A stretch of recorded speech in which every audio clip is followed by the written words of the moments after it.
Bab 391. Kecelakaan mobil. Ekspresi Di Geng menjadi gelap.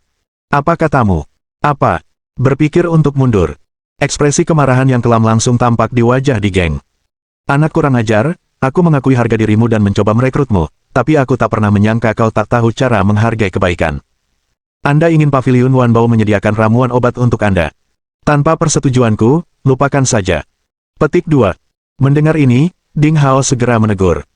Di Geng, kukatakan padamu, selama aku, Ding Hao, ada di sini, kau tak perlu repot-repot menyentuh Paviliun Wanbao. Di Geng mengepalkan tangannya erat-erat, matanya penuh dengan seringai marah. Benarkah begitu? Kalau begitu aku akan menghancurkanmu sepenuhnya. Setelah mengatakan ini, Di Geng mengeluarkan telepon genggamnya dan menghubungi sebuah nomor. Kirimkan semua materi yang sudah disiapkan, sekarang juga, segera. Setelah menutup telepon, Di Geng mengejek. Ding Hao, tunggu saja, sebentar lagi internet akan dibanjiri berita negatif tentangmu dan Kang Yuzi. Lalu kita lihat bagaimana kamu mengendalikan Paviliun Wanbao. Kulit Kang Yuzi berubah. Dia menatap Ding Hao dengan cemas. Ding. Meskipun Ding Hao tampak tenang, amarah memenuhi matanya. Tetapi dia tidak tahu harus berbuat apa. Dengan ekspresi yakin di wajahnya, Di Geng. Dia mengejek Ding Hao dan Kang Yuzi dengan sekilas sebelum mengalihkan pandangannya ke Zhou Yu. Dan kamu? Nak, aku baru saja memberimu kesempatan, tapi kau tidak menghargainya. Saya jamin bahwa mulai sekarang Anda tidak akan bisa mendapatkan ramuan obat apapun dari Paviliun Wanbao, bahkan di seluruh wilayah Qinzhou. Petik 2.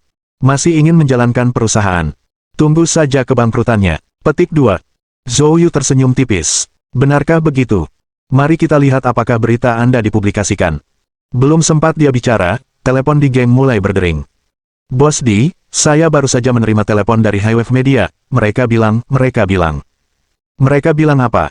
Mereka mengatakan, bos Highwave Media telah memerintahkan agar tidak ada berita tentang Paviliun Wanbao yang boleh dirilis. Apa? Wajah Di Geng berubah. Apa yang sedang Wu Bo coba lakukan? Setelah mengambil uangku, dia tidak mau melakukan pekerjaan itu. Apakah dia tidak ingin lagi bergaul di kota provinsi? Bos Di, itu, bos Highwave Media. Ada perubahan, Wu Bo sudah dikeluarkan dari perusahaan. Apa? Di Geng tertegun. Bagaimana ini bisa terjadi? Dia menutup telepon dan tiba-tiba menyadari sesuatu, dia menatap Zhou Yu. Apakah itu kamu? Siapa sebenarnya kamu? Zhou Yu menyatakan dengan tegas. Berhentilah bicara omong kosong, berlututlah dan panggil aku ayah. Wajah Di Geng berubah muram. Nak, tunggu saja, ini belum berakhir.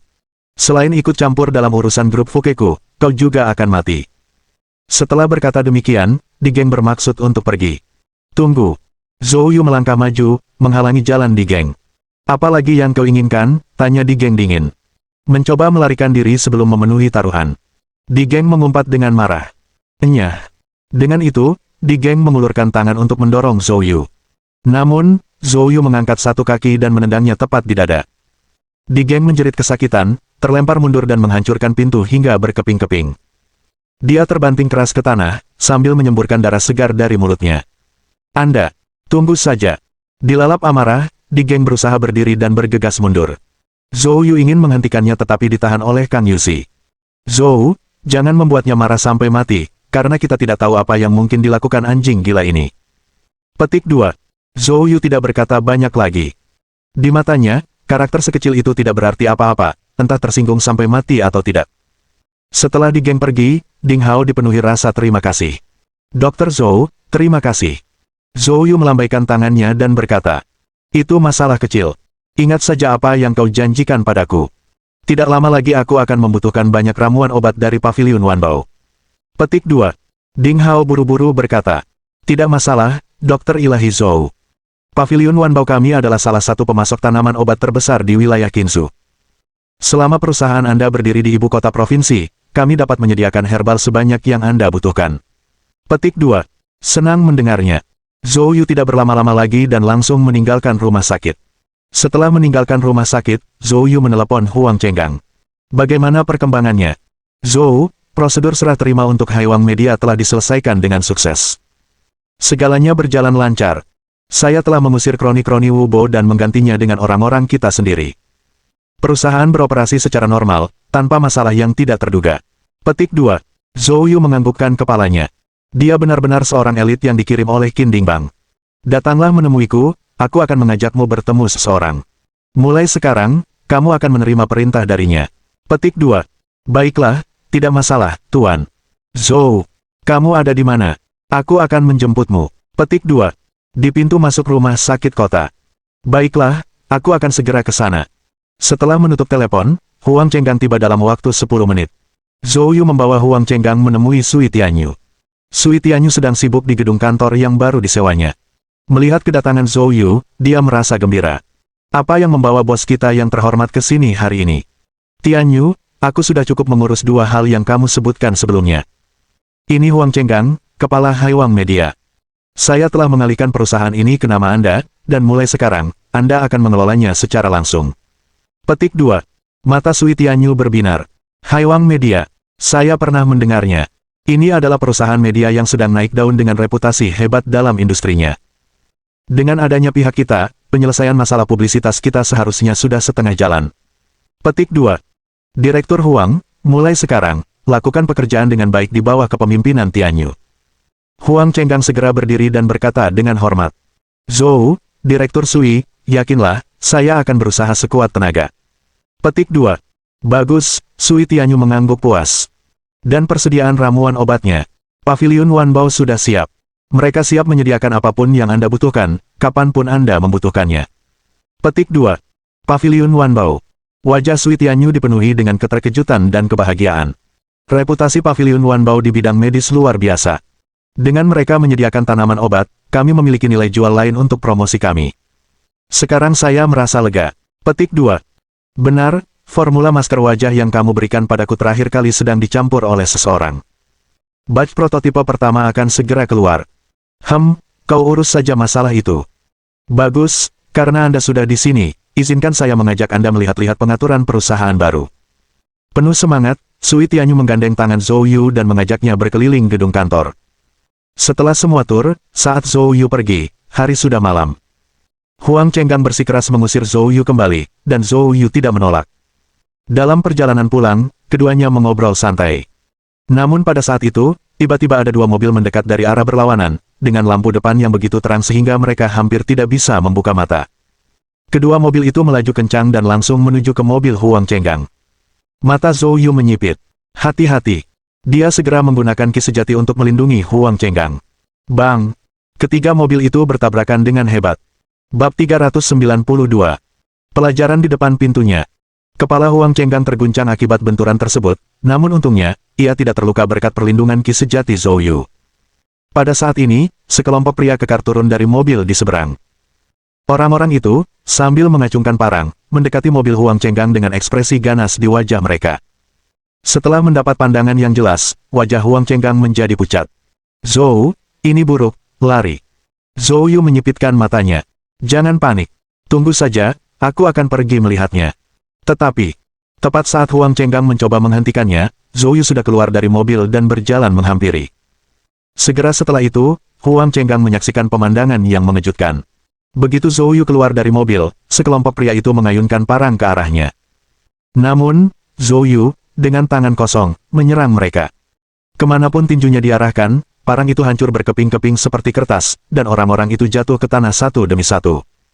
Tidak ada satupun di antara mereka yang sebanding dengan Zhou Yu. Brengsek! Huang Chenggang tercengang. Tak lama kemudian, Zhou Yu telah menangani semua orang kecuali orang terakhir yang bertahan. Orang ini adalah pemimpin mereka. Wajah lelaki itu penuh ketakutan, dan dia berbalik untuk lari, tetapi Zhou Yu menangkapnya di kerah, mengangkatnya ke udara, dan membantingnya ke kap mobil Huang Chenggang. Pria itu menjerit saat pecahan kaca yang tak terhitung jumlahnya menembus wajahnya. Siapa yang mengirimmu? Zhou Yu bertanya dengan dingin. Itu di geng. Aku mohon padamu, tolong ampuni kami. Kami hanya dibayar untuk melakukan suatu pekerjaan. Pria kekar itu ketakutan oleh keterampilan hebat Zhou Yu, dan tidak berani lagi menyembunyikan apapun. Di mana di geng? Aku tidak tahu. Petik 2. Kami menghubunginya melalui telepon. Zhou Yu menjepit pria itu dengan kakinya, lalu mengeluarkan ponselnya dan menelepon Tang Long. Dalam waktu kurang dari setengah jam, Tang Long tiba dengan ratusan pengikutnya. Zhou, aku di sini, mereka. Orang-orang yang dipekerjakan oleh seorang manajer dari grup Fukang bernama Di Geng, kata Zhou Yu acuh tak acuh. Aku memanggilmu karena dua alasan, satu untuk menghadapi mereka, dan dua, untuk segera menemukan kediaman di geng. Tang Long langsung mengangguk. Dipahami. Dia segera memerintahkan bawahannya untuk mengambil tindakan. Sesuai dengan reputasinya sebagai bos bawah tanah kota provinsi, Tang Long menemukan alamat di geng dalam waktu kurang dari 5 menit. Zhou Yu menyuruh Huang Chenggang kembali sendiri, sementara dia dan Tang Long langsung pergi ke kediaman di geng. Villa di geng. Saat ini, ia sedang berendam di bak mandi di teras rumahnya. Tuan. Zhou berani macam-macam denganku, lihat aku membunuhnya. Tepat pada saat itu, serangkaian raungan mesin mendekat dari luar. Bang! Kendaraan itu menerobos gerbang dan menerobos masuk. Ratusan pria melompat dari kendaraan mereka dan dengan cepat mengepung seluruh villa. Kemudian, Tang Long dan anak buahnya sampai di teras. Di geng yang panik, bergegas keluar dari bak mandi, mencoba melarikan diri, tetapi segera ditangkap oleh Tang Long. Tang Long meraih jubah mandinya, menariknya ke belakang, dan di geng terjatuh ke tanah, sama sekali tidak berdaya. Meskipun di geng juga seorang seniman bela diri, ia hanyalah seorang pemula dan tidak memiliki peluang melawan Tang Long. Sialan, kamu bosan hidup, iya. Berani merepotkan tuan.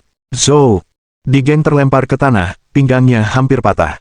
Saat dia melihat wajah Tang Long, ekspresinya berubah. Kamu Tang Long. Apa yang kamu inginkan? Tang Long mencibir. Apa yang aku inginkan? Aku akan berurusan denganmu. Tang Long mengangkat kakinya, menendang di geng tepat. Di geng terus berteriak. Tang Long, apakah kamu sudah gila? Aku tidak pernah menyinggungmu. Petik 2. Tang Long mencibir. Memang, kamu tidak menyinggung perasaanku, tapi kamu telah menyinggung seseorang yang jauh lebih mengerikan daripada aku. Saat dia selesai berbicara, kerumunan itu menyingkir untuk memberi jalan bagi Zhou Yu agar bisa lewat. Bagaimana kabarmu? Di geng tidak pernah menyangka pengunjung itu adalah Zhou Yu. Manajer Di, saya baik-baik saja, pasti mengecewakan Anda. Ekspresi di geng berubah drastis. Saya tidak tahu apa yang kamu bicarakan. Tang Long melotot, dan para pengikutnya di sampingnya mengangkat di geng. Tamparan. Tang Long menamparkan wajah di geng. Masih berpura-pura. Tamparan. Masih tidak mau mengakuinya. Tamparan. Dalam sekejap, di geng dipukuli sampai babak belur. Berhenti. Hentikan, teriak di geng. Pada titik ini, wajahnya bengkak seperti kepala babi. Jadi, siap mengakuinya, kata Tang Long dingin. Anda berani macam-macam denganku, kau. Kamu sudah selesai, aku punya pendukung yang kuat. Dia tidak akan membiarkanmu pergi. Tanpa diduga, di geng masih melontarkan ancaman pada titik ini. Persetan dengan ibumu, masih mengancamku, aku akan membunuhmu. Tang Long bergerak untuk memukulnya lagi. Namun Zhou Yu menghentikannya. Dia menatap di geng dengan acuh tak acuh. Siapa orang yang mendukungmu? Di geng berkata sambil menggertakkan gigi. Gao Yinggang dari keluarga Gao. Mendengar nama ini, ekspresi Tang Long berubah. Dia tiba-tiba menjadi gugup dan berbisik kepada Zhou Yu. Zhou, keluarga Gao memiliki pengaruh signifikan di kalangan resmi kota provinsi, menentang mereka mungkin tidak bijaksana. Mungkin. Baiklah, kita akhiri saja. Saya bisa menemukan cara untuk meredakan semuanya. Petik 2. Zhou Yu melirik Tang Long. Pengaruh keluarga Gao begitu kuat sehingga bahkan kamu, kaisar bawah tanah kota provinsi, takut. Tang Long tersenyum kecut. Lagi pula, mereka mewakili kekuatan pemerintah, dan aku tidak bisa mengekspos diriku sendiri, jadi pemerintah kota dapat menyebabkan masalah baginya kapan saja. Zhou Yu dengan tenang menyatakan. Kalau begitu, aku punya alasan lebih untuk bertemu orang ini. Zhou Yu tidak bermaksud pamer, sebaliknya, Paviliun Wanbao terlibat dalam penyediaan tanaman obat untuk perusahaan masa depannya, dan dia tidak ingin mendapat masalah. Setelah berbicara, dia menoleh ke Di Geng. Sekarang, segera panggil Gao Yinggang ke sini. Jika kamu tidak bisa membawanya ke sini, kamu pasti akan mati. Bab 393. Mi Zhejiang. Tang Long merasa cemas. Namun, Zhou Yu tetap teguh pada pendiriannya dan tidak dapat berbuat apa-apa. Setengah jam setelah Di Geng menutup telepon, keluarga Gao tiba. Seorang pria parubaya dengan gaya rambut disisir ke belakang melangkah masuk, penuh energi yang mengesankan, diikuti oleh puluhan pengawal. Gao. Saat melihat Gao Yinggang, wajah Di Geng berseri-seri karena kegembiraan. Juru selamatnya telah tiba. Melihat Gao Yinggang, Tang Hu secara naluriah mundur 2 langkah, tetapi dia tetap tidak dapat menghindari tatapan tajam Gao Yinggang. Tang Long, nyali kamu semakin membesar, beraninya kamu menyentuh orang-orangku. Wajah Tang Long berubah masam, dan dia tetap diam. Pada saat ini, Di Geng dengan cepat menunjuk Zhou Yu. Gao, dialah orangnya, dialah yang memprovokasi keluarga Gao dan sama sekali tidak menghormati kami. Petik 2. Tatapan Gao Yinggang berubah tajam saat dia menoleh, hanya melihat seorang pria muda dengan raut wajah yang tidak dikenalnya. Siapa kamu? Zhou Yu. Ekspresi Gao Yinggang menegang. Namamu Zhou Yu. Dari Yancheng. Zhou Yu. Nada suaranya menjadi serius dan tidak wajar. Perubahan ini langsung dirasakan oleh Tang Long dan yang lainnya. Tang Long menunjukkan ekspresi terkejut. Sedangkan Di Geng punya firasat buruk. Zhou Yu berbicara dengan acuh tak acuh. Ini aku. Saya hanya bertemu Gao Yingxiang dari keluarga Gao Anda. Apa hubungan dia denganmu? Ekspresi Gao Yinggang berubah. Memang, Zhou Yu yang disebutkan saudaranya. Brengsek. Mengapa dia harus bertemu dengannya? Dia ingat dengan jelas bahwa tepat setelah kematian guru surgawi Jin Dingtian, saudaranya Gao Yingxiang kembali dari Yancheng dalam keadaan marah. Setelah ditanyakan oleh keluarga Gao, mereka mengetahui bahwa itu semua karena seseorang bernama Zhou Yu. Namun saat keluarga Gao mengusulkan untuk memberi Zhou Yu pelajaran, Gao Yingxiang dengan tegas meminta agar keluarga Gao tidak boleh memiliki konflik apapun dengan Zhou Yu, jika tidak, mereka akan diproses sesuai hukum keluarga. Hukum keluarga Gao bukan hal yang bisa dianggap main-main. Memikirkan sampai pada titik ini, Gao Yinggang mengerutkan kening. Zhou, apa yang terjadi di sini? Dengan perubahan alamatnya, Tang Long segera memahami sesuatu. Dia segera menceritakan kejadian Di Geng menyewa seorang pembunuh bayaran untuk merencanakan kecelakaan mobil. Setelah mendengarkan, Gao Yinggang menatap dingin ke arah Di Geng. Zhou, meskipun Di Geng didukung oleh keluarga Gao saya, banyak tindakannya yang tidak menjadi perhatian kami. Adapun tindakan balas dendam pribadi seperti itu, mereka bahkan kurang berhubungan dengan keluarga Gao. Petik 2. Mendengar ini, Di Geng langsung panik. Gao. Gao. Kamu tidak bisa meninggalkanku. Dia merangkak mendekati Gao Yinggang dan memeluk kakinya, sambil memohon dengan sedih. Namun, Gao Yinggang langsung mengusirnya. Gedebuk. Di Geng terjatuh ke tanah. Mata Zhou Yu sedikit menyipit. Dia tidak menyangka keluarga Gao akan menyerah begitu cepat. Keluarga Gao memang cukup menarik. Zhou, kalau tidak ada yang lain, aku permisi dulu. Petik 2. Setelah berkata demikian, Gao Yinggang membawa anak buahnya pergi. Zhou Yu tidak menghentikan mereka. Setelah keluarga Gao pergi, Tang Long tampak sangat gembira. Dia tidak pernah menyangka bahwa keluarga Gao yang dulunya begitu tinggi dan berkuasa, akan begitu takut di hadapan Zhou Yu. Jantungnya berdebar kencang. Dia, Tang Long, telah bersekutu dengan orang yang tepat. Sebaliknya, Di Geng benar-benar panik. Dia berlutut di tanah dan bersujud. Zhou, Tuan. Zhou, aku salah, kumohon, ampuni aku. Zhou Yu tidak mau lagi diganggu oleh Di Geng. Dia menoleh ke Tang Long. Serahkan Di Geng padamu. Baiklah, Tuan. Zhou, tenang saja, aku akan menanganinya dengan baik. Zhou Yu tidak berlama-lama dan langsung pergi. Ketika dia kembali ke Villa Half Moon Bay, hari sudah lewat tengah malam. Lin Luoluo masih berada di ruang tamu, meninjau dokumen. Dia mengenakan gaun tidur tipis dan transparan yang menonjolkan kakinya yang panjang yang disilangkan di sofa, sehingga sulit mengalihkan pandangan orang. Ketika Zhou Yu masuk, Lin Luoluo sedang asyik membaca dokumen. Penglihatan Zhou Yu sangat kuat. Dia melihat area kulit yang luas terlihat di balik leher gaunnya yang rendah. Dengan gerakan tubuh Lin Luoluo, ada riak-riak yang menakjubkan di bawahnya. Meneguk. Bahkan Zhou Yu merasakan tubuhnya memanas, dan tanpa sadar dia menelan ludah. Mendengar suara ini, Lin Luoluo mendongak. Ada apa? Zhou Yu tersenyum malu. Tidak ada apa-apa. Saya cuma lapar. Hari ini sungguh sibuk. Lin Luoluo tidak curiga. Apakah masalah dengan perusahaan Wubo sudah selesai? Ya, manajer mungkin mengirim orang yang cakap, dan itu ditangani dengan baik.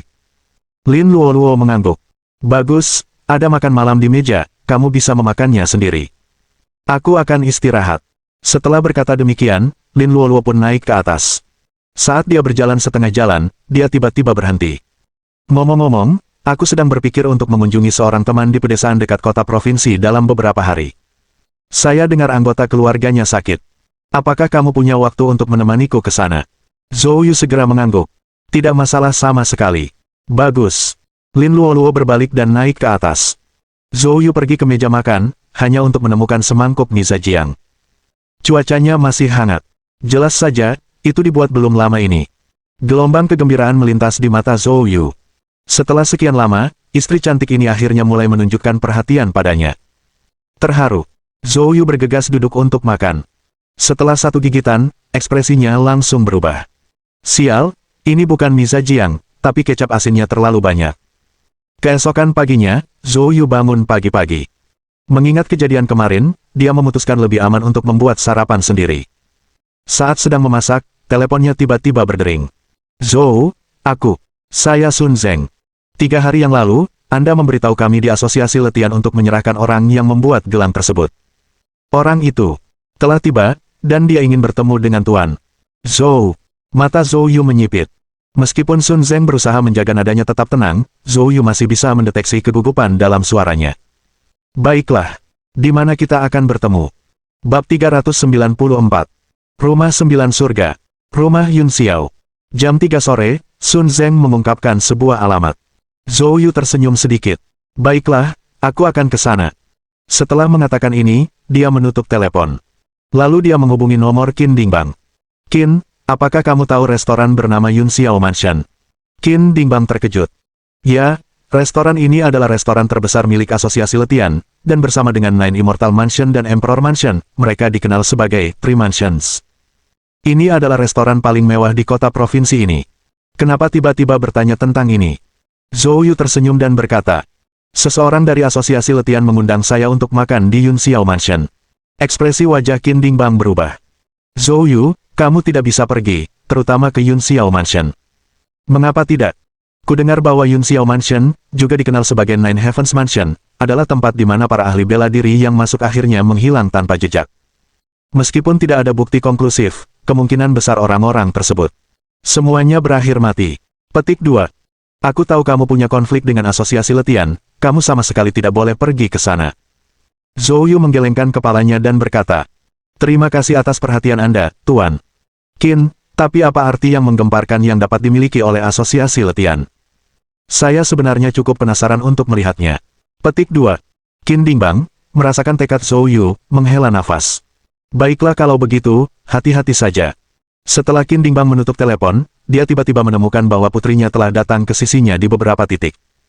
Ayah, apakah Zhou Yu akan pergi ke rumah Yun Xiao? Di sebuah villa rahasia di pinggiran kota provinsi. Sun Zeng berdiri dengan hormat di depan seorang tetua. Petik 2. Sang penatua, yang dikenal sebagai Tuan Wu, adalah salah satu dari 5 pelindung besar asosiasi letihan. 5 pelindung besar asosiasi letihan memiliki status yang sedikit di bawah ketua dan memiliki kekuatan yang luar biasa. Meskipun mereka semua tampak seperti pebisnis dalam kehidupan sehari-hari, pada kenyataannya, mereka masing-masing berada di puncak bawaan agung dan bahkan menyentuh tingkat alam suci. Zhou Yu telah setuju untuk datang ke Yun Xiao Mansion pada pukul 3 sore, Sun Zeng melaporkan. Wu mengangguk. Sun Zeng ragu sejenak sebelum bertanya. Wu, apakah kita benar-benar akan menyerahkan guru surgawi? Ekspresi Wu acuh tak acuh, dan alih-alih menjawab pertanyaan Sun Zeng, dia malah bertanya balik. Apa pendapatmu tentang Zhou Yu? Sun Zeng ragu-ragu dan kemudian berkata, Zhou Yu menjadi terkenal di dunia seni bela diri Qinzu karena dia membunuh Jin Dingtian. Saya sudah beberapa kali bertemu dengannya, dan kesan terbesar yang ia tinggalkan adalah sifatnya yang tenang, ia seperti lautan yang dalam, tak tertembus, dan sulit untuk dipahami. Selain itu, dia memiliki kepribadian yang khas. Siapapun yang menyinggung perasaannya biasanya akan berakhir dalam keadaan yang menyedihkan, dan mereka yang merupakan teman-temannya seringkali. Tutup mulutmu. Wajah Wu menjadi gelap. Tatapannya berubah dingin, tertuju pada Sun Zeng. Sun Zeng, sepertinya kamu sangat memujinya. Jangan lupa bahwa kamu dan ayahmu yang memberikan Nine Immortal Mansion. Kami belum menyelesaikan masalah itu dengan Anda. Gedebuk. Sun Zeng berlutut di tanah karena ketakutan. Saya dipaksa. Cukup dengan alasannya. Zhou Yu tidak hanya membuat Tan Long dan Lu Kui mengkhianati asosiasi letihan, tetapi dia juga membunuh Wang Tianhu dari asosiasi letihan kita. Kalau kita tidak menyingkirkannya, bagaimana kita bisa tetap berdiri di kota provinsi ini di masa depan? Sore ini, saya akan bertemu dengannya dan memberinya kesempatan. Jika dia tidak tahu cara menghargainya, maka dia tidak bisa menyalahkanku karena tidak sopan. Sun Zeng dengan cepat berkata, reputasi Wu luar biasa, kekuatannya luar biasa. Anak itu pasti akan berlutut dan menyerah. Sore harinya, Zhou Yu berangkat ke rumah Yun Xiao. Yang mengejutkannya, begitu dia keluar dari villa, sebuah mobil sport putih berhenti di depannya. Qin Lan sedang duduk di dalam mobil, melambai padanya. Masuk. Zhou Yu terkejut, lalu masuk ke dalam mobil. Qin Lan mengenakan atasan tanpa lengan, sosoknya yang ramping namun menggerahkan sulit diabaikan. Zhou Yu terbatuk ringan. Qin Lan, kenapa kamu ada di sini? Aku dengar dari ayahku bahwa kamu akan pergi ke Yun Xiao Mansion. Aku hanya ingin menemui sepupuku, jadi kupikir aku akan menemanimu, kata Qin Lan sambil memiringkan kepalanya dengan jenaka. Faktanya, setelah mendengar percakapan telepon antara ayahnya dan Zhou Yu, dia menjadi tertarik dan mencari alasan untuk mengikutinya. Zhou Yu mengangguk. Baiklah kalau begitu. Dengan mengendarai mobil sport Qin Lan, mereka dengan cepat tiba di Yun Xiao Mansion. Yun Xiao Mansion benar-benar sesuai dengan namanya, mencapai awan. Petik 1. Meskipun hanya memiliki 9 lantai, dekorasinya sangat mewah dan megah. Ditambah lagi dengan minimnya gedung-gedung tinggi di sekitarnya, ia seolah-olah menjulang tinggi ke angkasa. Namun, saat melihat ke lantai 9, mata Zhou Yu memancarkan warna yang berbeda. Qin Lan menarik Zhou Yu dan bergegas berjalan ke aula besar Yun Xiao Mansion.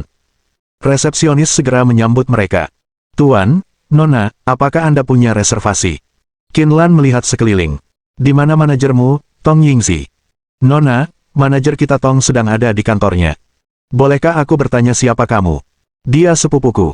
Resepsionis segera menanggapi dengan hormat. Baiklah, mohon tunggu sebentar, saya akan segera memberitahu manajer Tong. Beberapa menit kemudian, seorang wanita mengenakan rok setelan dan stoking berwarna daging keluar. Dia mengenakan kacamata berbingkai hitam dan rambutnya disanggul rapi di bagian belakang kepalanya, memancarkan pesona dewasa yang tak terlukiskan. Lan, kenapa kamu di sini? Kamu bahkan tidak memberitahu adikmu, manajer Tong bergegas, memegang tangan Qin Lan, keduanya tampak sangat bahagia. Qin Lan tersenyum dan berkata, Sepupu, aku menemani seorang teman hari ini. Namanya Zhou Yu. Zhou Yu, dia sepupuku, Tong Yingzi. Mendengar nama Zhou Yu, ekspresi Tong Yingzi berubah. Dia segera menarik Qin Lan ke samping sambil memberi tatapan peringatan pada Zhou Yu. Kamu adalah Zhou Yu. Apa yang kamu lakukan dengan sepupuku? Aku peringatkan kau, menjauhlah darinya. Bab 395 Tuan. Reaksi Tong Yingzi membuat Zhou Yu dan Qin Lan tercengang. Sepupu, apa yang sedang kamu lakukan? Qin Lan buru-buru mencoba melepaskan diri dari cengkeraman Tong Yingzi, tetapi dia dipegang erat. Alis Zhou Yu terangkat. Manajer Tong, saya rasa saya tidak menyinggung Anda, bukan? Tong Yingzi berkata dengan dingin. Tidak masalah jika kamu menyinggung perasaanku, tapi kamu telah menyinggung perasaan seseorang yang seharusnya tidak kamu lakukan. Siapa? Asosiasi Letian. Jika kamu pergi sekarang, masih ada waktu. Cepatlah pergi. Petik 2. Zhou Yu tersenyum sedikit. Dia mengerti. Meninggalkan. Saya tidak akan pergi, katanya. Di mana kamar pribadi Sun Zeng dipesan? Saya ingin melihatnya. Jangan tidak tahu berterima kasih. Pergi saja. Petik 2. Tong Yingzi gemetar karena marah. Bagaimana orang ini bisa begitu tidak menyadari hal itu? Sepupu, apa yang terjadi? Qin Lan, yang mengenal sepupunya, dapat mengetahui bahwa pasti ada sesuatu yang mengerikan yang menyebabkan dia bertindak seperti ini. Tong Yingzi hendak menjelaskan ketika tiba-tiba, beberapa orang lagi memasuki pintu. Dia buru-buru menarik Qin Lan. Datanglah ke kantorku. Ketika mereka sampai di kantor Qin Lan langsung memarahi. Lan, siapa yang mengizinkanmu bergaul dengannya? Apakah kamu tahu dia bahkan akan pergi ke lantai 9 Yun Xiao Mansion hari ini? Lalu apa? Tanya Qin Lan, tidak mengerti. Lantai 9 Yun Xiao Mansion mungkin terdengar seperti surga, tetapi sebenarnya itu neraka. Kebanyakan orang yang masuk ke sana tidak pernah keluar hidup-hidup. Petik 2. Kenapa? Desak Qin Lan. Karena, lantai 9 dirancang khusus untuk seniman bela diri. Tong Yingzi mengulang hampir semua rumor yang didengarnya. Setelah mendengarkan, wajah Qin Lan menjadi pucat karena ketakutan. Dia bergegas ke sisi Zhou Yu. Dia bermaksud datang ke sini untuk bersenang-senang dengan Zhou Yu tetapi tidak menyangka akan begitu berbahaya. Zhou Yu, ayo kita pergi, katanya. Tong Yingzi tercengang. Apakah ini masih sepupu yang dia lihat tumbuh sejak kecil? Sejak kecil, sepupunya itu sombong dan suka mengejek anak laki-laki. Sejak kapan dia menjadi begitu peduli terhadap seorang pria? Lan, apa yang sedang kamu lakukan? Kenapa kamu masih terjerat dengannya? Tahukah kau bahwa meskipun dia berhasil lolos hari ini karena keberuntungan, asosiasi Letian tidak akan membiarkannya pergi. Meskipun ayahmu adalah orang terkaya, itu hanya permukaannya saja. Entitas tersembunyi yang sangat besar seperti asosiasi Letian, kekuatan mereka berada di luar imajinasi Anda, katanya. Tong Yingzi mengatakannya dan mencoba menarik Qin Lan menjauh. Namun Qin Lan menolak melepaskannya. Pada saat itulah Zhou Yu angkat bicara. Qin Lan seharusnya aman bersamamu, kan? Tong Yingzi berhenti sejenak, lalu berkata dengan dingin. Tentu saja. Bagus, kata Zhou Yu sambil menatap Qin Lan. Qin Lan, tunggu aku di sini. Aku akan naik dan melihatnya. Petik 2. Qinlan masih tidak mau melepaskannya. Zhou Yu, jangan naik ke sana. Itu terlalu berbahaya, katanya. Zhou Yu tersenyum kecil dan menepuk lembut bahu rampingnya. Jangan khawatir, aku tahu apa yang aku lakukan, katanya. Dengan gadis secantik itu mengkhawatirkanku, aku tidak ingin mati muda. Wajah Qinlan langsung memerah. Siapa yang mengkhawatirkanmu? Kamu boleh pergi kalau kamu mau, tapi kamu harus mengirimiku pesan setiap 10 menit. Kalau tidak, aku akan segera memanggil seseorang untuk menyelamatkanmu, pintanya. Zhou Yu berkata tanpa daya. Baiklah. Saat itulah Qinlan akhirnya melepaskan tangan Zhou Yu. Setelah itu, dia meninggalkan ruangan dan menuju ke lantai 9. Tong Yingzi sangat marah. Dia memarahi. Apakah kamu sudah gila, gadis? Apa bagusnya orang itu? Apakah kamu pantas bersikap seperti ini? Ekspresi Qinlan tegas. Sepupu, dia penyelamatku, ungkapnya. Di dunia ini, selain orang tuaku, dialah orang yang paling baik kepadaku. Qinlan tidak akan pernah melupakan keputusasaan yang dirasakannya saat dipenjara di ruang bawah tanah Istana Yongle. Kemudian, Zhou Yu muncul secara ajaib, menyelamatkannya dari tempat neraka. Adegan itu terukir di hatinya, mirip dengan pangeran dalam mimpinya yang menunggangi awan berwarna-warni. Tong Yingzi melihat reaksi Qinlan dan mendesah dalam hati. Tampaknya nasib kubis tidak akan pernah lepas dari moncong babi. Tapi untungnya, si bodoh yang tidak menyadari itu naik ke atas. Selama dia meninggal, Qinlan seharusnya bisa melupakannya. Zhou Yu berjalan dengan tenang menaiki tangga ke lantai 9. Lantai 9 bukanlah ruangan pribadi, melainkan loteng. Loteng itu ditopang oleh 4 pilar dari timur, barat, selatan, dan utara, dihiasi dengan pola-pola aneh. Lantainya juga ditandai dengan pola-pola aneh, dan di tengah loteng terdapat sebuah meja tunggal. Di atas meja, ada kompor yang merebus teh. Di luar itu, tak seorang pun terlihat. Zhou Yu mondar-mandir sebelum akhirnya duduk di meja dengan tenang, menuangkan secangkir teh untuk dirinya sendiri dan mulai mencicipinya. Teh ini tidak buruk, katanya. Saat Zhou Yu menghabiskan cangkir pertamanya dan hendak menuangkan cangkir kedua, pintu tiba-tiba terbuka, dan Sun Zeng masuk, diikuti oleh seorang pria tua berwajah dingin. Sun Zeng melangkah maju, mendekati Zhou Yu. Zhou, maaf telah membuatmu menunggu, katanya. Zhou Yu menjawab dengan acuh tak acuh. Dengan teh yang begitu enak, saya berharap bisa minum beberapa cangkir lagi. Kenapa kamu tidak terus mengawasi dari balik pintu? Mata Sun Zeng berkedut, dan dia buru-buru berkata. Zhou, izinkan aku memperkenalkanmu. Dia adalah salah satu dari 5 pelindung asosiasi letian, Tuan. Petik 2. Zhou Yu meletakkan cangkir tehnya, menatap pria itu, lalu berkata. Asosiasi letian benar-benar menyembunyikan kemampuannya dengan baik. Bahkan Tuan, Wu telah mencapai puncak bawaan agung. Sepertinya pelindung lainnya tidak jauh di belakang. Petik 2. Ten, Wu berkata dengan wajah acuh tak acuh. Baguslah kau tahu. Kamu telah memprovokasi asosiasi letian kami akhir-akhir ini, kamu seharusnya mati. Namun, ku dengar kau punya bakat langka, jadi aku datang menemuimu secara pribadi, juga untuk memberimu kesempatan untuk menyatakan kesetiaanmu pada asosiasi letian. Petik 2. Zhou Yu bertanya seolah-olah dia tidak mendengar.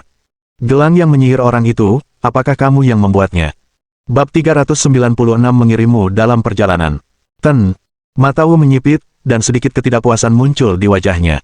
Bertemu dengan guru surgawi bukanlah sesuatu yang bisa Anda lakukan kapan saja Anda mau. Zhou Yu, aku bertanya sekali lagi padamu, apakah kamu bersedia menyerah? Ekspresi Zhou Yu acuh tak acuh saat dia menjawab dengan dingin. Jadi, kamu belum menuruti permintaanku untuk mengirim orang itu. Itu benar-benar mengganggu saya, dan ketika saya kesal, saya perlu melampiaskannya, seseorang di sini akan bernasib sial.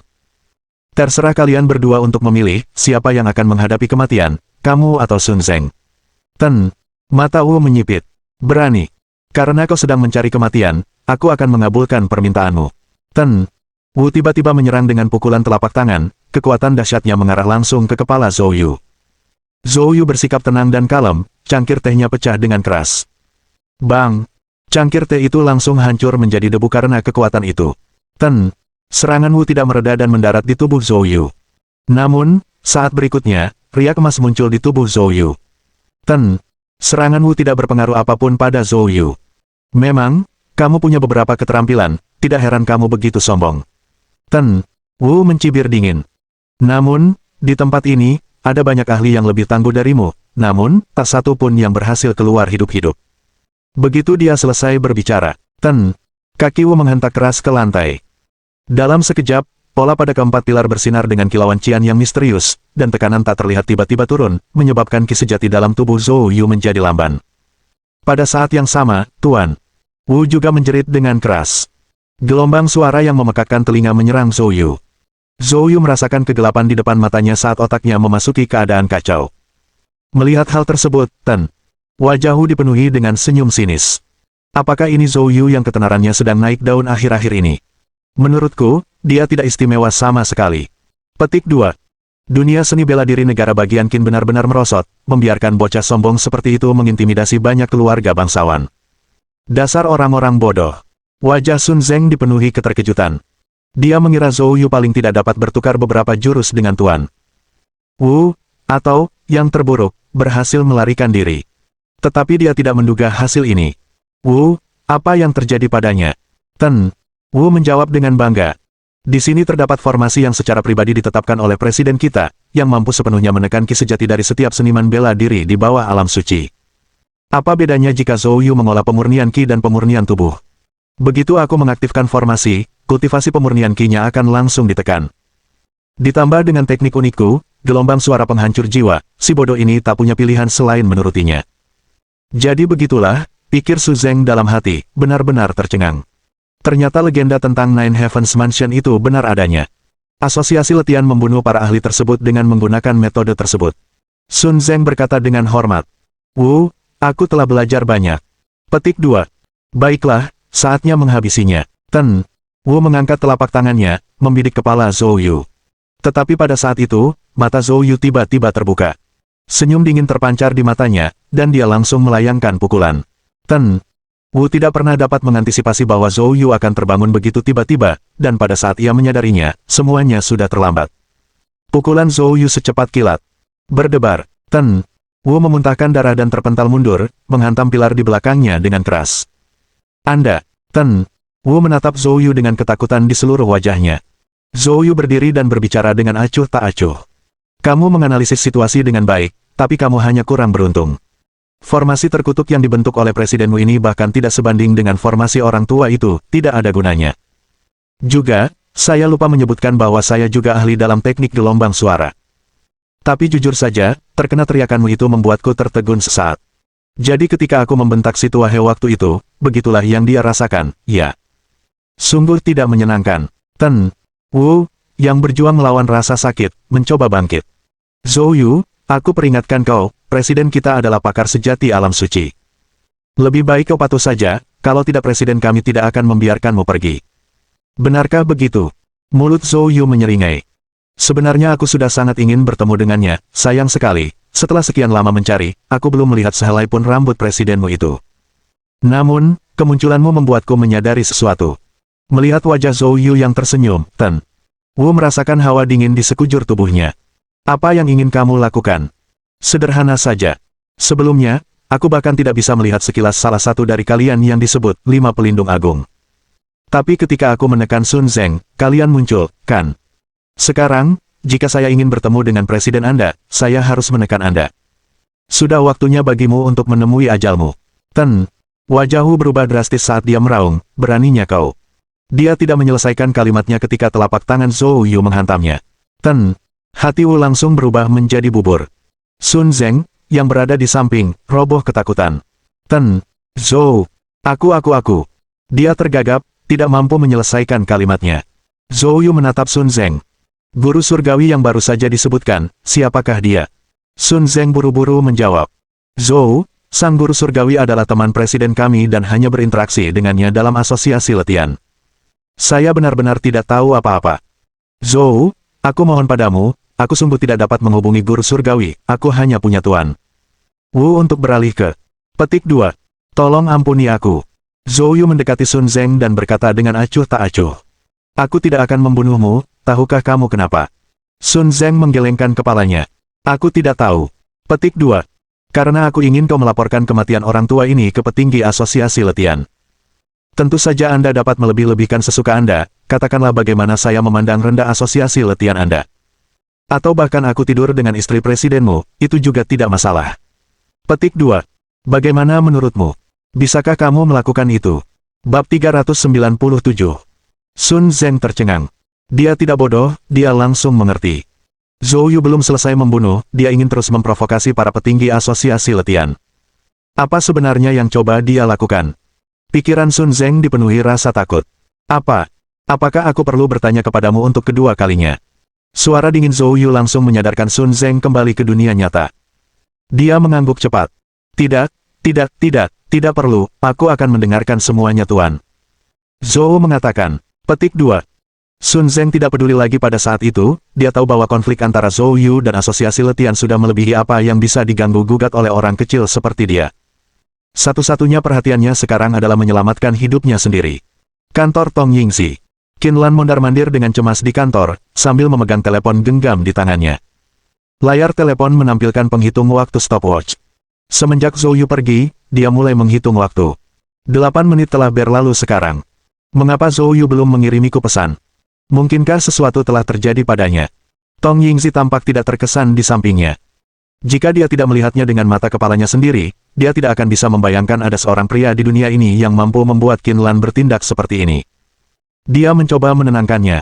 Lan, jangan khawatir, dia hanya pergi beberapa menit. Saya tidak sabar, saya akan ke atas untuk memeriksanya sekarang. Saat Qin Lan berbicara, dia bergegas menuju pintu. Ekspresi wajah Tong Yingxi berubah drastis, dan dia segera berlari mengejarnya untuk menghentikannya. Tepat saat Qin Lan hendak meraih pintu, tiba-tiba, pintu kantor terbuka.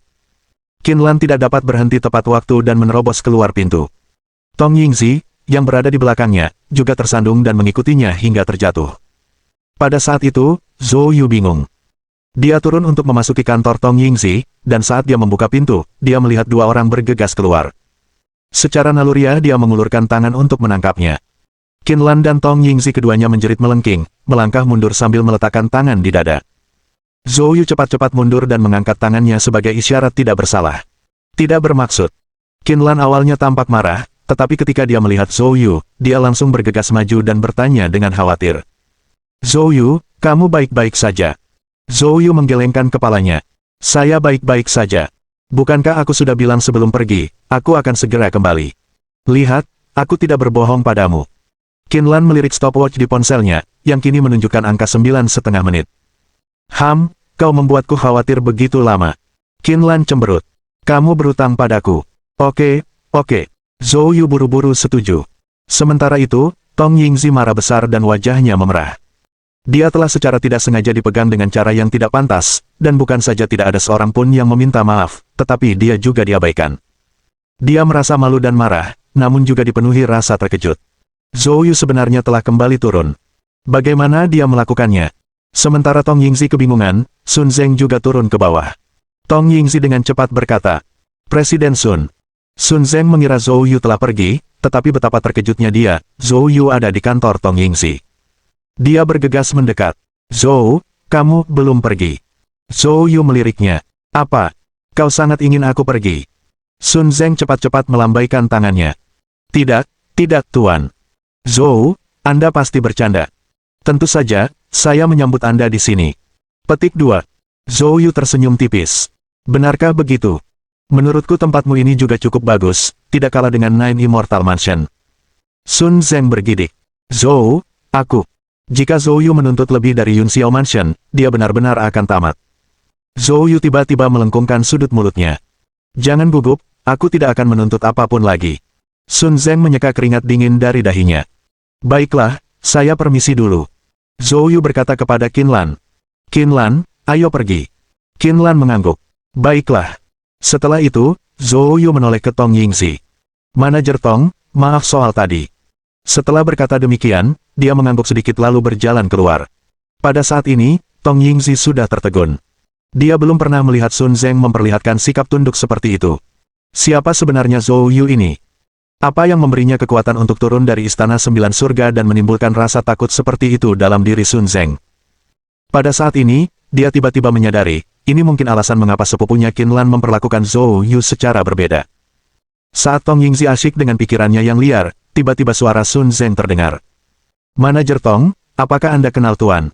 Tong Yingxi buru-buru menjawab. Sun, dia adalah sepupuku. Tong Yingxi tidak yakin bagaimana cara memperkenalkannya, tetapi dari reaksi Qin Lan sebelumnya, mereka tampaknya menjalin hubungan romantis. Mendengar ini, Sun Zeng langsung merasa penasaran. Manajer Tong, Anda telah bekerja di Yunxiao Mansion selama beberapa tahun. Saya lihat kamu melakukannya dengan cukup baik, kamu sekarang menjadi manajer lobi, kan? Ya, Tuan. Sun, saya baru saja dipromosikan di awal tahun ini. Menurutku itu masih kurang memanfaatkan kemampuanmu. Baiklah, dengan ini saya resmi mengangkat Anda sebagai wakil presiden Yunxiao Mansion, yang bertanggung jawab atas semua urusan sehari-hari. Petik 2. Tong Yingzi dipenuhi dengan keterkejutan. Sun, aku baru saja dipromosikan, dan promosi lainnya segera datang. Bukankah itu akan menimbulkan kesan buruk? Kesan yang buruk. Bagaimana caranya? Apakah kamu khawatir dengan gosip? Tenang saja, kalau ada yang berani bergosip, pecat saja. Tidak, bukan itu maksudku. Tong Yingzi menggelengkan kepalanya cepat-cepat. Kalau begitu tidak ada masalah, kan? Karena tidak ada masalah, mari kita selesaikan saja. Petik 2. Sun Zeng membuat keputusan saat itu juga. Tong Yingzi tidak bodoh. Dia cepat mengerti. Sun Zeng mencoba menyenangkan Zhou Yu melalui dia. Menyadari hal ini, perasaannya campur aduk. Dia tidak terlalu menaruh hormat pada Zhou Yu sebelumnya, tetapi dia memiliki daya tangkal yang sangat signifikan. Tepat saat Zhou Yu melangkah ke rumah 9 surga, di lokasi lain, seorang tetua melangkah ke Villa Tanglong. Pada saat itu, Tanglong sedang berdiskusi tentang seni bela diri dengan tetua Lu, sementara Lu Yu menyeduh teh untuk mereka. Tiba-tiba, penatua Lu menoleh tajam. Baru pada saat itulah dia menyadari bahwa seorang tetua entah bagaimana telah muncul di halaman. Ketika melihat tetua ini, wajah tetua Lu berubah drastis. Lu Kui, kau tahu kenapa aku di sini, kan? Mengkhianati asosiasi letian, berlututlah dan terima kematianmu. Cepat beritahu Zhou Yu. Tanpa ragu sedikit pun, tetua Lu menyampaikan pesan dan langsung mengambil inisiatif menyerang. Bab 398 Tuan. 3. Setelah meninggalkan rumah Yunxiao, Zhou Yu membawa Qin Lan kembali ke rumah. Saat tiba di rumah, Zhou Yu menemukan bahwa 2 orang ahli bawaan agung telah bergabung dengan keluarga Qin. Zhou Yu bertanya dengan bingung. Siapakah mereka berdua? Qin Dingbang terkekeh.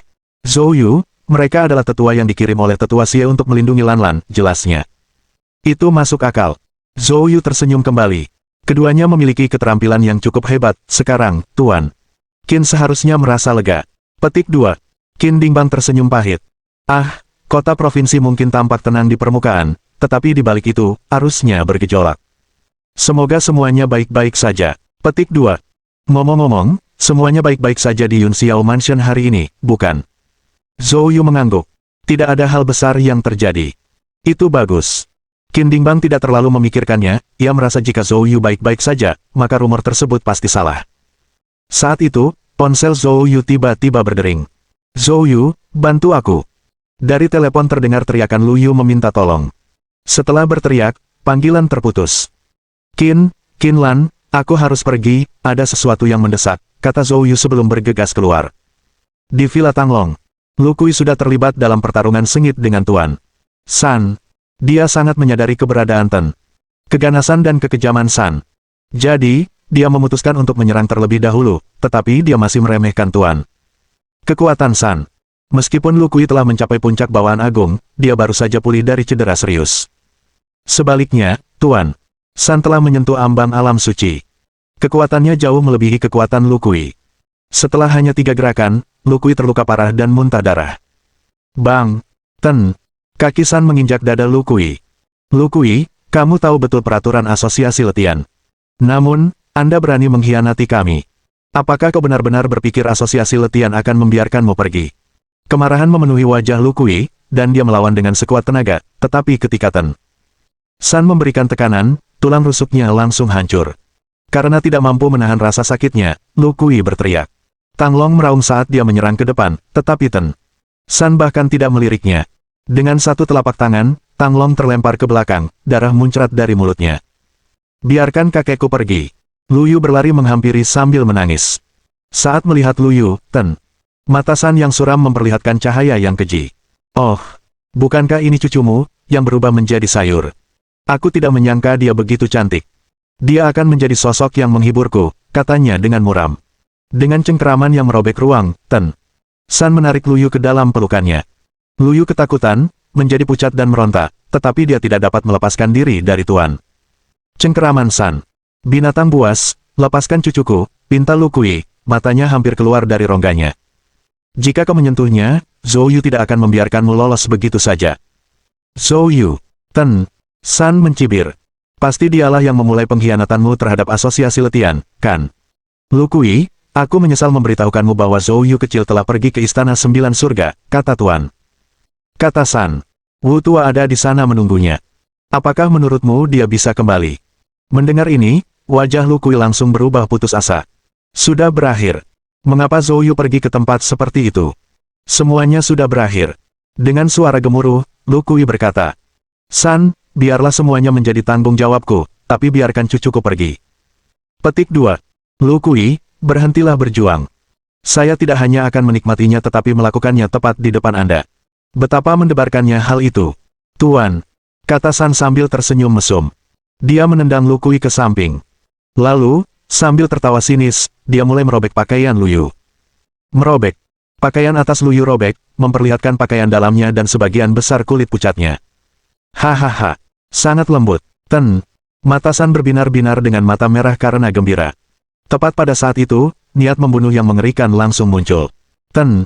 Pupil mata San tiba-tiba menyempit, dan tanpa berpikir panjang, dia melompat mundur, menyeret Lu Yu bersamanya. Bang! Suatu kekuatan dahsyat menghantam tempat dia baru saja berdiri. Lantai granit padat itu retak, penyok mengejutkan tampak, dikelilingi oleh retakan. Ten. Mata San menyipit saat dia mendongak, hanya untuk melihat sesosok tubuh langsung mendarat di halaman. Zhou Yu. Ten. San benar-benar terkejut. Apa yang kamu lakukan di sini? Zhou Yu melirik situasi di dalam villa. Melihat Tang Long pingsan, Lu Kui terluka parah, dan sebagian pakaian Lu Yu robek, tatapan matanya menjadi sangat tajam dan berbahaya. Siapa kamu? Dengan menggunakan seluruh kekuatannya, Lu Kui berbicara. Zhou Yu, dia adalah Tuan San dari Asosiasi Letian. Petik 2. Jadi, dia adalah pelindung ketiga Asosiasi Letian. Pada saat ini, Tuan San penuh dengan keraguan. Bukankah seharusnya kau berada di Nine Heavens Mansion? Di mana Wu Tua? Zhou Yu menjawab dengan dingin. Apakah kau pikir rumah 9 surga bisa menampungku? Kau benar-benar melarikan diri. Bagaimana kamu bisa lolos? Tuan San menduga Zhou Yu telah melarikan diri. Zhou Yu mengejek. Temani Wu Tuamu di jalan menuju neraka, serunya. Zhou Yu segera mengaktifkan langkah gunung sungainya dan menyerang ke arah Tuan San. Cahaya berbisa berkelebat dalam diri Tuan Mata San. Dia langsung melemparkan Lu Yu ke arah Zhou Yu. Dan pada saat yang sama, dia melancarkan pukulan ke Zhou Yu. Pukulan ini dilancarkan tanpa kendali. Semua kekuatannya yang mendekati alam suci meledak. Pukulan dahsyat itu hampir bersamaan mencapai Lu Yu. Jika Zhou Yu ingin menyelamatkan Lu Yu, dia harus menahan pukulan ini. Jika dia tidak ingin menerima pukulan itu, dia harus meninggalkan Lu Yu. Anak muda, mari kita lihat apa yang kau pilih. Bab 399. Stalaktit. Saat yang mendesak. Tanpa berpikir panjang, Zhou Yu langsung memeluk Lu Yu, membalikkan badannya, dan memunggungi Tuan San. Bang! Pukulan itu mendarat dengan keras di punggung Zhou Yu. Dalam sekejap, bayangan kuali emas muncul. Akan tetapi, benda itu hanya bertahan sesaat sebelum hancur dengan suara keras. Percikan. Zhou Yu memuntahkan seteguk darah dan terpental. Ini adalah pertama kalinya teknik kuali emas berhasil dipatahkan oleh seseorang. Saat ia menghadapi lawan yang semakin kuat, ketergantungan Zhou Yu pada teknik kuali emas, yang hanya setengah lengkap dan paling tinggi dapat dikembangkan hingga alam 5 kuali, menjadi semakin tidak memadai. Darah Zhou Yu menyemprot ke wajah Lu Yu. Lu Yu berteriak panik. Zhou Yu, cepat pergi, jangan khawatirkan kami. Zhou Yu tersenyum. Jangan khawatir, aku baik-baik saja, sembunyilah di samping. Setelah berbicara, dia melepaskan pegangannya dan berdiri, menatap ke arah Tuan San. Ten. Wajah San dipenuhi seringai dingin. Zhou Yu, bagaimana rasanya pukulan ini? Zhou Yu diam-diam menggerakkan ki sejati kayu Yi-nya dengan gila-gilaan untuk menyembuhkan luka-luka internalnya, sambil menatap dingin ke arah Tuan San. Asosiasi Letian benar-benar berusaha sekuat tenaga untuk menghadapiku kali ini. Sayang sekali kalian tidak mengerti satu hal pun. Ten. San terkejut. Yaitu, jangan pernah memainkan peran pahlawan yang menyelamatkan kakek seperti Calabash Brothers. Apa maksudmu? Tuan San bingung, tidak mengerti apa yang dibicarakan Zhou Yu. Satu persatu, kirim mereka masuk. Begitu Zhou Yu selesai berbicara, dia segera mengaktifkan tangga gunung dan sungai, menyerbu ke arah Tuan San. Ten. San terkejut, tidak menyangka Zhou Yu masih mampu melawan. Tapi setelah dipikir-pikir lagi, Zhou Yu baru saja menerima pukulan sekuat tenaganya, dia pasti sudah kehabisan tenaga, pukulan ini mungkin adalah napas terakhirnya. Dia mencibir. Karena kau begitu ingin mati, maka aku akan mengantarmu pergi. Ten. San juga melemparkan pukulan. Bang! Tinju mereka saling beradu. Dalam sekejap, Tuan. Wajah San berubah drastis.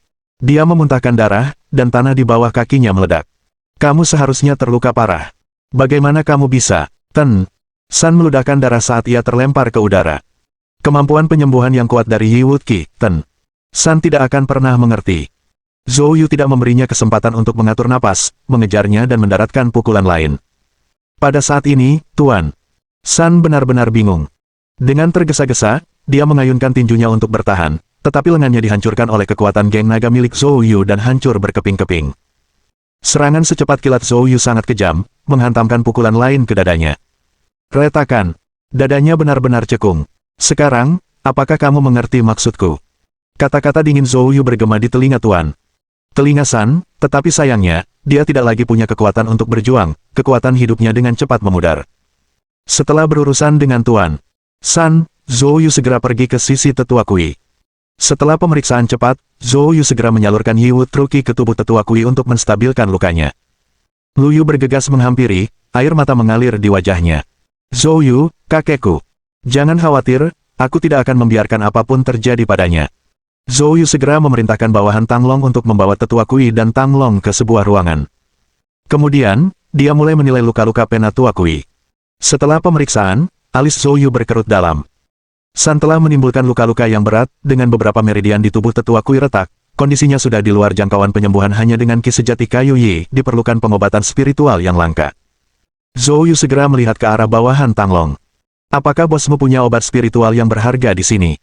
Bawahan Tang Long dengan cepat menjawab. Cepat bawa ke sini.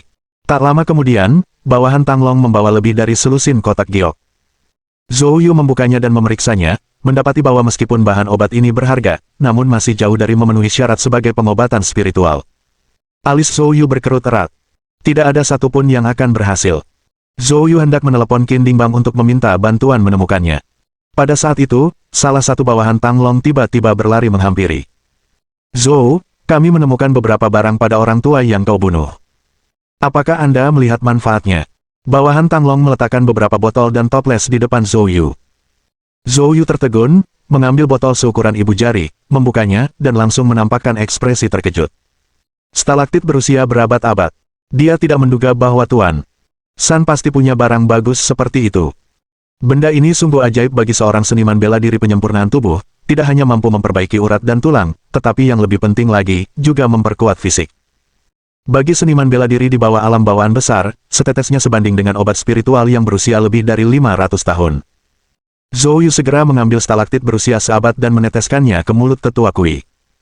Kemudian, menggunakan akupuntur yang dikombinasikan dengan Nether Fire Truki, ia mulai memurnikan stalaktit. Dengan obat ajaib ini, luka-luka pena Tua Kui mulai sembuh dengan sangat cepat. Setengah jam kemudian, Zhou Yu menarik ki sejatinya dan mencabut jarum perak. Lu Yu bertanya dengan cemas. Zhou Yu, bagaimana kabar kakekku? Jangan khawatir, dia baik-baik saja sekarang dan akan segera bangun. Itu bagus. Lu Yu menyeka matanya yang bengkak karena menangis dan akhirnya tersenyum. Zhou Yu melihat botol porselen kecil itu dan melihat bahwa hanya sedikit stalaktit yang tertinggal di dalamnya. Dia melirik Tang Long dan bergumam pada dirinya sendiri. Barang bagus tidak boleh terbuang sia-sia. Luka yang dialami Tang Long tidak terlalu parah, dan dengan perawatan akupuntur, Zhou Yu segera menyembuhkannya. Zhou, Tang Long tampak pucat. San, dia. Jangan khawatir, dia sudah mati. Anda telah tampil baik selama periode ini. Sekarang ada kesempatan bagimu untuk menerobos ke alam bawaan yang kecil. Apakah Anda bersedia? Mendengar ini, wajah Tang Long dipenuhi kegembiraan. Zhou, bisakah aku masih melangkah ke alam bawaan? Tang Long, yang saat itu sudah berusia 40-an, terlambat memulai perjalanannya di bidang seni bela diri. Mencapai puncak yang dicapai sudah menjadi batasnya. Dia tidak pernah membayangkan bahwa dia bisa memasuki alam bawaan. Tentu saja, Anda sudah berada di puncak yang diperoleh, hanya selangkah lagi. Petik 2. Aku sangat menginginkannya. Tang Long gemetar karena kegirangan. Bagus, minumlah ini, dan aku akan membantumu memurnikan susu ini. Zhou Yu menyerahkan sisa stalaktit terakhir kepada Tang Long. Bab 400. Tanah Spiritual. Tang Long tidak ragu meminumnya, dan Zhou Yu segera menggunakan Nether Fire Truki untuk membantunya memurnikannya. 10 menit kemudian, Gang Jin yang terlihat tiba-tiba keluar dari tubuh Tang Long. Momentumnya mulai meningkat dengan cepat. Dalam sekejap, dia berhasil menembus puncak perolehan, melangkah ke ranah bawaan. Begitu napasnya stabil, Tang Long tiba-tiba membuka matanya, wajahnya penuh dengan kegembiraan liar. Dia segera berlutut di depan Zhou Yu. Zhou, atas kebaikan hati yang besar ini, aku, Tang Long, tidak akan pernah melupakannya. Dalam kehidupan ini, aku, Tang Long, tidak akan pernah mengkhianatimu. Petik 2. Zhou Yu mengangguk. Kamu juga banyak menderita karena aku. Inilah yang pantas kamu dapatkan. Saat itu, Lu Yu berteriak. Zhou Yu, kakekku sudah bangun. Zhou Yu segera berjalan mendekat. Dia melihat Kui Tua perlahan membuka matanya. San, dia sudah meninggal. Baru pada saat itulah saraf tegang Kui Tua menjadi rileks. Dia menghela napas panjang. Asosiasi letihan benar-benar tidak akan berhenti sampai mereka membunuh kita semua. Zhou Yu mencibir. Kalau begitu, biarkan mereka datang. Sekarang 2 dari 5 pelindung telah mati, 3 yang tersisa mungkin sebaiknya ditangani bersama-sama. Petik 2. Kui Tua terkejut. Zhou Yu, kamu juga membunuh pelindung lainnya. Siapa? Petik 2. Wajah si tua Kui penuh dengan keterkejutan. Sepertinya, dengan ini, asosiasi letihan tidak akan berani bertindak gegabah lagi. Saat mereka melakukan tindakan berikutnya, kemungkinan besar presiden sendiri yang akan datang secara pribadi. Zhou Yu, kamu tidak boleh ceroboh. Presiden asosiasi letihan adalah seorang Master Saint Realm sejati, dengan kekuatan yang tak terukur. Petik 2. Zhou Yu mengangguk. Jangan khawatir, Kui Tua. Saya punya rencana sendiri. Ngomong-ngomong, Kui Tua, aku mendengar dari Tuan Wu bahwa Presiden Asosiasi Letihan tidak berada di Provinsi Qin. Tahukah kamu kemana dia pergi? Kui Tua menggelengkan kepalanya. Tapi aku mungkin bisa menebak apa yang sedang dia lakukan. Oh, Zhou Yu terkejut. Dia pasti pergi mengasingkan diri untuk berkultivasi. Mengasingkan diri untuk berkultivasi. Zhou Yu bingung. Apakah dia perlu meninggalkan Provinsi Qin untuk melakukan itu? Kui Tua mengangguk. Provinsi Qin adalah tanah dengan energi spiritual yang langka. Baik itu penyempurnaan tubuh maupun penyempurnaan Qi, sangat sulit untuk berkultivasi di tanah ini. Terutama jalur penyempurnaan Qi, begitu mencapai tingkat bawaan agung, hampir mustahil untuk membuat kemajuan apapun. Petik 2. Banyak seniman bela diri akan meninggalkan Provinsi Qin ketika mereka mencapai langkah ini dan pergi ke tempat-tempat di mana energi spiritual sedikit lebih kaya untuk diolah. Setahu saya, banyak ahli top di Provinsi Qin sering mengasingkan diri di luar, termasuk mereka yang dikenal sebagai yang terkuat di Provinsi Qin, seperti Skyfish, Luo Zhendong dan lainnya. Zhou Yu tiba-tiba menyadari. Jadi begitu. Orang-orang tua itu tidak mengatakan hal ini padanya. Akan tetapi, dia juga merasa bahwa akhir-akhir ini, kultivasi pemurnian Qi-nya hampir terhenti. Meskipun body refinement tidak terlalu terpengaruh, kemajuannya juga sangat lambat. Kui Tua, tahukah kamu di mana terdapat energi spiritual yang melimpah? Kui Tua menggelengkan kepalanya. Di seluruh negeri Jiuzhou, tempat-tempat yang kaya akan energi spiritual, tanpa terkecuali, dikuasai oleh kekuatan-kekuatan teratas negeri naga. Hampir tidak ada tempat tanpa pemilik dengan energi spiritual. Para presiden, termasuk dari asosiasi letihan, biasanya mengandalkan dukungan dari para pendukung mereka yang kuat untuk mendapatkan kesempatan menikmati tempat-tempat ini dengan energi spiritual. Oleh karena itu, untuk mendapatkan tempat seperti itu, seseorang harus mencari kekuatan teratas dari negara naga. Alternatifnya, seseorang hanya bisa mengandalkan pengobatan spiritual. Namun, di atas alam suci, jumlah pengobatan spiritual yang dibutuhkan untuk kultivasinya tak terbayangkan.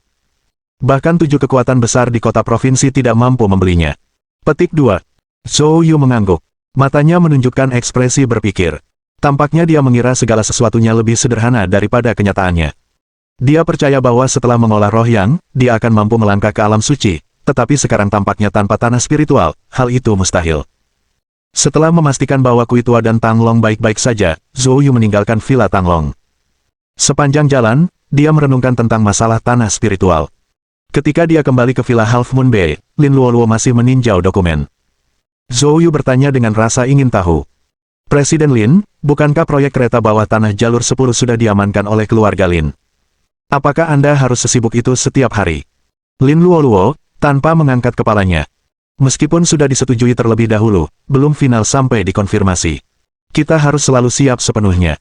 Selain itu, kami harus mempelajari rencana pembangunan secara berulang-ulang untuk memastikan tidak ada kesalahan. Meskipun total investasi proyek ini tidak besar, namun hal ini menyangkut kesejahteraan publik dan tidak bisa dianggap remeh. Petik 2. Zhou Yu mengangguk. Meskipun dia tidak mengerti banyak, apa yang dikatakan Lin Luoluo jelas masuk akal. Ngomong-ngomong, Presiden Lin, kapan tendernya? Sekitar 5 hari lagi, kurasa. Zhou Yu tidak ingin mengganggu Lin Luoluo lebih jauh. Dia kembali ke kamar tidurnya, duduk bersila, dan mulai berkultivasi. Namun tidak lama setelah dia duduk, teleponnya tiba-tiba berdering. Itu Qin Dingbang yang menelepon. Zhou Yu, ada masalah. Ada kemarahan yang kuat dalam suara Qin Dingbang. Ada apa? Apa yang telah terjadi? Baru saja, seseorang mencoba menangkap Lan Lan. Untungnya bawahanku cerdas dan menyelamatkannya dengan mengorbankan nyawa mereka. Alis Zhou Yu berkerut. Bukankah Xie Changlin mengirim 2 ahli bawahan besar untuk melindungi Qin Lan? Bagaimana mungkin hal seperti itu masih terjadi? Qin Dingbang menghela nafas. Saya tidak tahu apa yang terjadi. Kedua ahli itu pergi tanpa sepatah kata pun dan menghilang begitu saja. Petik 2. Baru saja aku mencoba menghubungi Xie Changlin, tetapi tidak bisa menghubunginya. Mata Zhou Yu menyipit. Apakah Qin Lan baik-baik saja? Dia baik-baik saja, hanya sedikit takut. Zhou Yu, bisakah kamu datang ketika kamu punya waktu? Saya khawatir orang-orang itu mungkin akan melakukan tindakan lain. Qin Dingbang terdengar khawatir. Baiklah, aku berangkat sekarang. Mohon dukungan dari omom ante-ante sekalian, buat subscribe atau sharekan novel Mimin ke Facebook kalian, agar channel Mimin bisa terus berkembang. Dengan begitu, Mimin bisa lebih semangat untuk up novel seru lain ke depannya. Buat teman-teman yang sudah subscribe dan sharekan novel Mimin, Mimin ucapkan terima kasih sebanyak-banyaknya. Sekiranya teman-teman menghadapi masalah video diputar dalam bahasa Inggris, coba tukar kepada bahasa Indonesia original melalui cara ini. Semasa mendengarkan, pencet tombol setting di atas kanan video, pilih audio track dan tukar bahasa.